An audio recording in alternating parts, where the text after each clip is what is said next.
Welcome to the Airbnb Roadmap, the podcast designed to navigate you through the entire journey of short-term rental success. Whether you're just starting out or ready to take your hosting game to the next level. My husband and I became super hosts within just months of launching our first Airbnb and have proudly kept that title ever since. With over 350 reviews and overall 4.95 star ratings, we picked up a hack or two I'm excited to share with you. In each episode, I break down the strategies, insights, and industry secrets that set profitable short-term rentals apart. From choosing the right property, understanding local regulations, and obtaining your listing to go beyond just the basics. I'm here to share everything you need to succeed.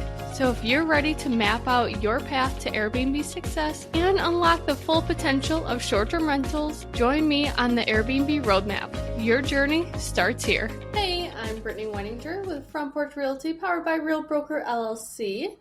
And what a whirlwind of a day/month. If you are popping on for the very first time, this probably would not be the first episode I would click on, just saying. If you want to be educated about Airbnb, I would click on literally any other episode but this one. This one is going to be more of a life update than, hey, this is how you start an Airbnb. So just FYI.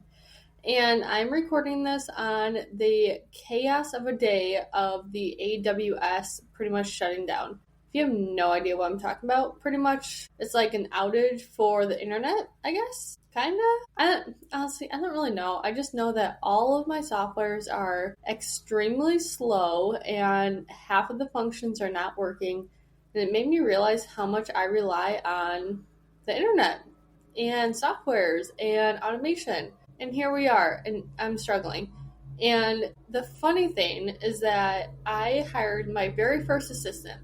I hired her. I'm super stoked about it. She's going to help out with Front Porch Realty. She's going to help out with honestly everything, except our Airbnbs that we manage, because honestly those are my babies and I don't want anyone touching those. But anyways, today was the very first day I was helping her onboard, and I was pretty much like teaching her all of the tools. Well, didn't realize what was happening, like with this crazy outage, and none of my stuff was working. And I was like, I swear I have my shit together. Like, I am very organized. My systems are really good. I swear this is not me. And she's like, oh, it's the outage. And I was like, what are you talking about? And then she told me everything, and I was like, yes, this makes sense. Anyways, why I'm mentioning this outage is because it is now affecting the podcast episode. I'm looking at a message as we speak, and it says, an issue with the AWS is currently affecting the ability to live stream and host webinars. Our team is closely monitoring the situation, blah, blah, blah. Before, it also said it's going to affect the upload time for this episode. So we will see if I can get it out. If you are listening to this on Tuesday, hell yeah, I got it out. If you're listening to this on Wednesday, then the AWS affected this, so no bueno. But here we are. Anyways, enough with this shenanigans. So we closed on the Airbnb. Super exciting. Whoop whoop. Hell yeah. Now, while we were in escrow for that one, it was a bitch. Wow, I'm swearing so much in this episode. I apologize. But this one, I'm like, we're here. That is kind of my feeling for this episode. We are here. Anywho, we got this home under contract, and this home, Clay and I decided to have a partner with this one. And our partner is Anna and Kyle. They are from Texas, and they are absolutely amazing. They are the type of people that they really want to get into investing. They want to get into Airbnbs, but they are very driven by their careers and their jobs and whatnot, and they just don't have time to, find one, manage one, operate one, renovate the whole shebang. So I was like, hey guys, let's partner up, because that is what obviously Clay and I do. We love it. We're obsessed with it. But our debt to income ratio is completely maxed now. So we created this nice little partnership. And here we are. We just closed on our first transaction together. Now, it was kind of a wild ride. because there were some things that, how would I even go about this? So it was under contract, and some things were brought up, not like anything bad or anything like that. It's just pretty much AI is now part of lending, and it catches every single little thing. Well, we did have a appraisal waiver before, and that was awesome. Saved us, $500, $600, $700, and then we don't even have to deal with the whole appraisal contingency. This property is an ADU, so it has a primary house, and then it also has a detached garage with a additional dwelling unit on top. So what does that mean? 2 Airbnb listings for the price of 1. It was like slam dunk, amazing. We found it and we're like, hey, we gotta jump on it. Anywho, we got an appraisal waiver, which was awesome because I was like, an appraiser is going to hate finding comps because of this ADU. But we got the waiver, everything was all good until it wasn't. AI was like, hey, let's give them the appraisal waiver, and then let's take that away. Because, some things just, it's not all like green flags everywhere. So, literally last second, the appraisal waiver got removed. And what does that mean? That means that we had to quickly get a appraiser to the property in order for us to close. Well, we found out about this literally like, I would say a week before closing. Like, what a crap show. And unfortunately, the seller, it was a buy-sell situation for her, so she needs to sell this property in order to buy her new one. Well, I had to make that glorious phone call, say, hey, sorry, our appraiser waiver is now revoked, and we have to get an appraiser out there. And usually, to get an appraiser out to the property, it takes about 2.5 weeks for them to even go there, and then another like 2 to 3 days for the report to come in. But we got someone on Rush, and I was like, yes, like everything's lining up. We are good to go. Nope. The appraiser reached out to the lender literally the night before he was supposed to go there, and he was like, oh, I raised my hand saying that I want to take this job. But I actually don't want this job because I realized that it's an ADU. So I don't feel like doing it.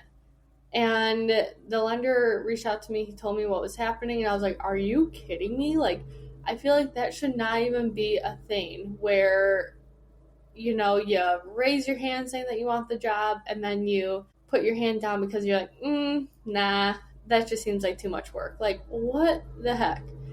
So I told the listing agent, and the lender even called the listing agent and was like, hey, like, this is what's happening. The listing agent was a freaking rock star. And I did find some comps as well, but she found some comps with ADUs, sent it to the appraiser, and was like, hey, these are the comps that I use to price out the property. Just an FYI. It's up to the appraiser's discretion if he wants to use any of those comps, but, just kind of helping out. And he, at the end of the day, he makes a final call. But it was, like, ridiculous. It's like, okay, we have to, like, do your job for you to take this project on. Like, it was wild.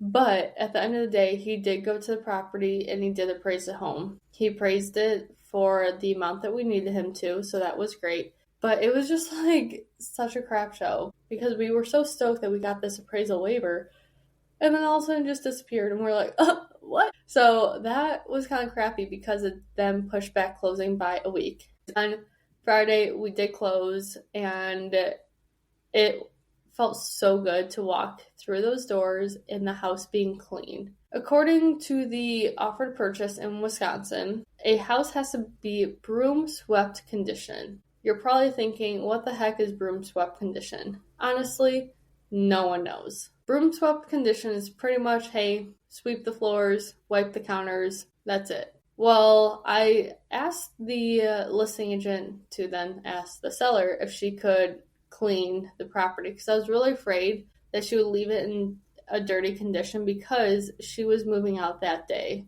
and moving into her new property. And I was like, I feel like that she's probably not going to want to clean after she moves. So I nicely asked her, hey, can you please make sure that the seller is leaving the house in broom swept condition? And she did. She went above and beyond. The place was spotless. And this was the very first time that we closed on a personal house, and I did not have to do any cleaning whatsoever. It was amazing. Also, this is the first time that we purchased a home that pretty much is like move-in ready. We don't really have to do that much. We are doing some painting and wallpaper and all that stuff because obviously with Airbnb, it needs to be fun and exciting and, you know, an experience when you walk in. So we are kind of jazzing it up a little bit in, you know, in that aspect. But even like my husband was walking around, he's like, wow, like I don't really have to do that much. I was like, I know, isn't this wild? Like usually it's a 3-page project, like 3 pages worth of like to-do stuff. Now it's only like half a page, and it's mostly painting, wallpaper, light fixtures, and the garages are going to be the biggest. Well, the garages and the fence will definitely be the hardest thing to do, because the garages, we are making them into a game room and then also a gym. And then obviously we have to, not like that you actually knew, but the backyard, we are going to be adding a fence. So that is the biggest part with this property, is those 2 things. And usually the properties that we do buy is usually like replace the floors, add backsplash, add this, add that. And it's a big ordeal. This property, it's like a lot newer, and it's nice. It's so nice. It's definitely a change of pace for us. And even Clay was like, I think that we are going to purchase homes that are much newer from now on. And I was like, hell yeah, because this is, I feel like I'm like luxury right now. Even though it's not, but it feels like it. So that was pretty much the transaction and the weekend. Pretty much the weekend, I spent most of my time underneath the staircase. That is where they kept the litter boxes. And man, oh man, it smelled like cat pee, like terribly bad. So bad. And Clay was at a boys golf weekend, and he wasn't there with me on the first night. The funny thing is that I heard from my dad, pretty much, that you have to put this paint, it's an oil-based paint, and it's called Kills, but you need to put that on the walls first. Well, obviously wipe the walls down, scrub the floor, put this paint on, and that's going to eliminate the odor. And while I was doing that, in my head, Clay's voice was there saying, you should probably put a mask on and put the safety glasses on and put gloves and all that good jazz. Well, I didn't listen to him. I put the gloves on, but no glasses, no masks.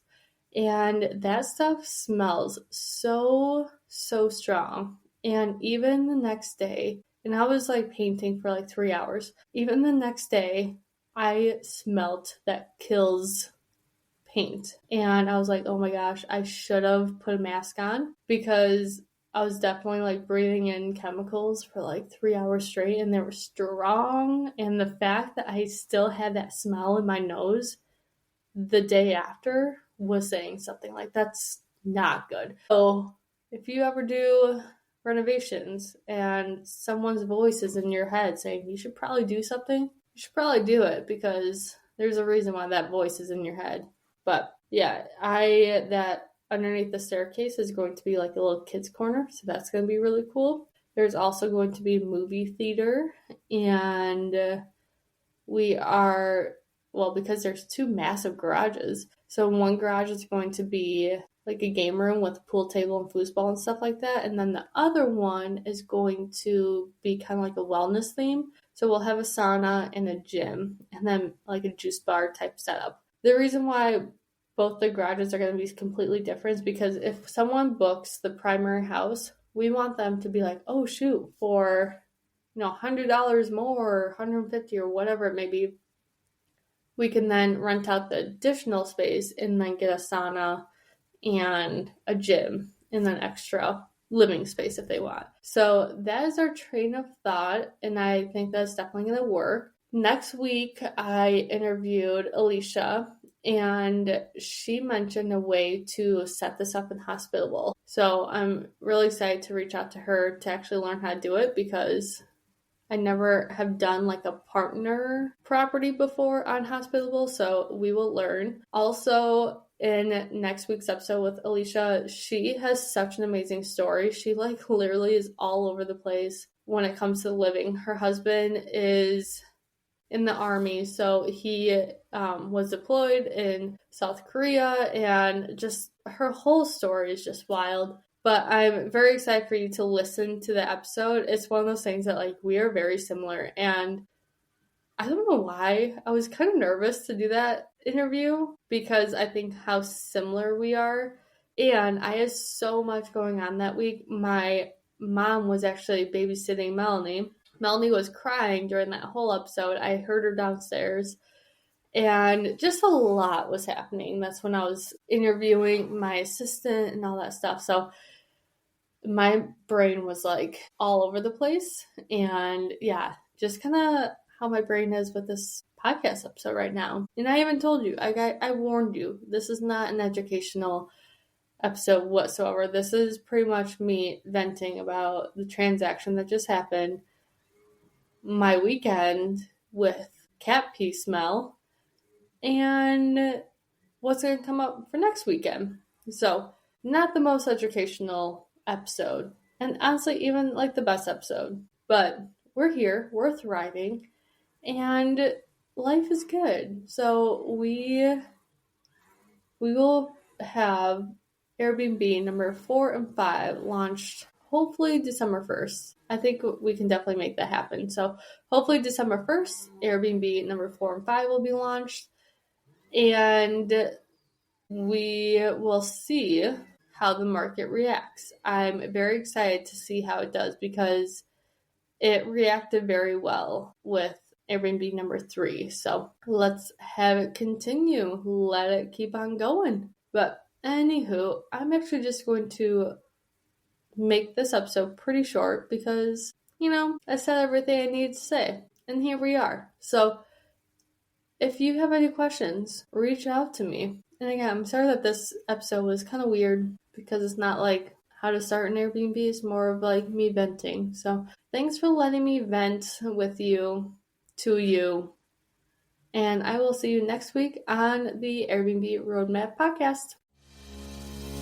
Thanks for joining me on the Airbnb Roadmap. If you're loving these episodes and want to keep the conversation going, be sure to subscribe, leave a review, and share this podcast with someone who's ready to dive into the world of short-term rentals. Got a question or topic you would love to hear about? Reach out. This podcast is all about learning and growing together. And don't forget to follow me on Instagram, the Airbnb Roadmap Podcast, for more tips, tricks, and behind-the-scene insights. Until next time, here's to turning your short-term rental dreams into thriving realities. I'll see you back here soon.